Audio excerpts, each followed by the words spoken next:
For this exercise, we'll find the median and the mode of the numbers 3, 17, 17, 18, 18, and 20. In order to find the median, the numbers must be arranged in order from smallest to largest, and these already are. So we look for the middle number in the list. There are 6 numbers in this list. Since 6 is an even number, there is no middle number in the list, but there are 2 middle numbers, 17 and 18.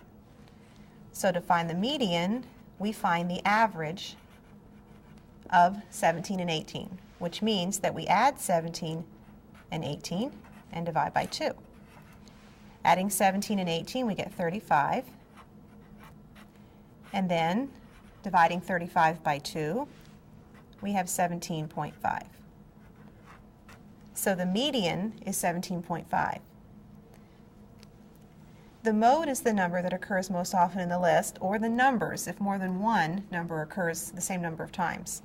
3 occurs once, 17 occurs twice, 18 occurs twice, 20 occurs once.